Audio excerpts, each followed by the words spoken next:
यानी जब भी कभी अपने दुख को तुरंत दूर करने की इच्छा हो तो आप जरूर भगवान की कथा को, भगवान की लीला को श्रवण करने के लिए अपने कानों को, अपने मन को, अपनी चेतना को तैयार कीजिए, तो क्षण मात्र में दुख भाग जाएगा।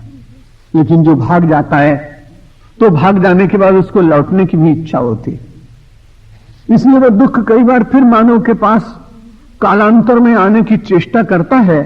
लेकिन उससे पूर्व यदि भक्त सावधान हो और अपनी भक्ति में श्रवण को बिठा ले तो निश्चित बात है कि श्रवण के द्वारा वो उस दुख को अपने निकट नहीं आने देगा।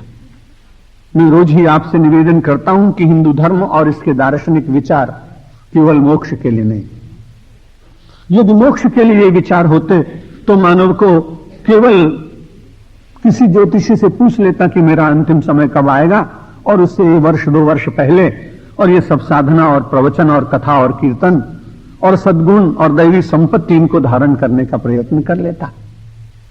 लेकिन हम सब लोगों की संस्कृति तो जीवन के प्रतिपल का श्रृंगार करती है।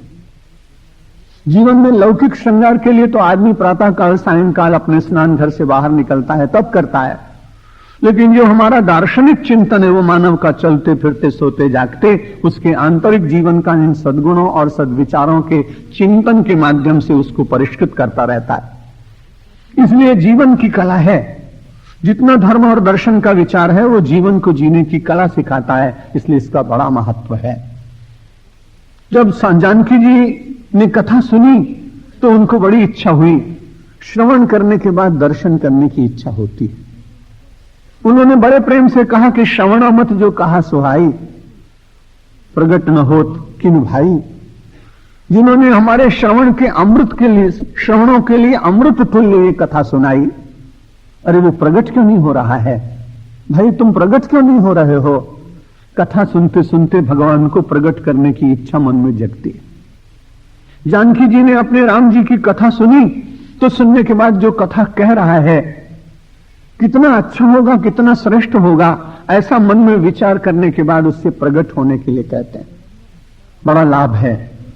यदि कथा श्रवण करते करते भगवान प्रकट हो गए तब तो बहुत अच्छी बात, लेकिन कथा श्रवण करते करते यदि संत भी प्रकट हो गया हृदय में तो भी बड़ा लाभ होता है। हनुमान जी संत हैं, भक्त हैं, अनन्य भक्त हैं भगवान के। इसलिए जब श्रवणामृत के द्वारा कथा श्रवण हुई तो जानकी जी के मन में राम जी तो विराजमान हैं, लेकिन राम जी का जो संदेश लेके आया है वो भी तो बहुत श्रेष्ठ होगा। गोस्वामी जी ने राम से बड़ा माना उसको कि मोरे मन यस दृढ़ विश्वासा कि राम ते अधिक राम कर दासा। मोरे मन अस दृढ़ विश्वासा कि राम ते अधिक राम कर दासा। मेरे मन में तो दृढ़ विश्वास है कि राम से भी अधिक राम का दास है, क्योंकि राम का दास राम से मिलाता है। जो हमको मिलाता है वो तो जरूर हमारे लिए बहुत ही पूज्य और श्रेष्ठ हो सकता है। इसलिए जानकी जी विचार करने लगी कि जिन्होंने ये कथा सुनाई है वो श्रवण करते करते जो मेरा दुख था, मुझे जीवन के प्रति निराशा जग गई थी, मैं अग्नि मांग रही थी, आत्महत्या करना चाहती थी, जो हमारी संस्कृति में बहुत पाप माना गया है, मैं उसमें प्रवृत्त होने वाली थी। ये तो बहुत अच्छे व्यक्ति हैं जिन्होंने कथा सुनाकर मेरी जिजीविषा जागृत कर दी। धर्म, अध्यात्म, भक्ति, इन सब के श्रवण से मानव को अपने जीवन के मूल्य की जानकारी होती है और वो जीवन की हताशा से उबर जाता है। फ्रस्ट्रेशन को मिटाने में भक्ति जितनी सहायक है दुनिया की और वस्तु में नहीं।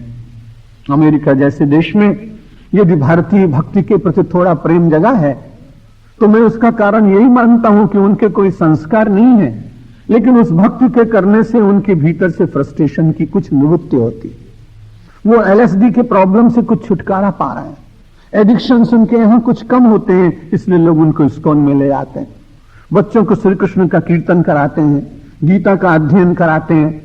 गांव गांव में, नगर नगर में योग की शालाएं जो खुल रही हैं, उसका केवल एक कारण कि इस ओर चले जाने के कारण जीवन के प्रति जो एक ऐसा दृष्टिकोण जग गया है कि जीवन को जीने की क्या जरूरत है। और कई बार तो युवक भी अपने जीवन को समाप्त कर लेते हैं।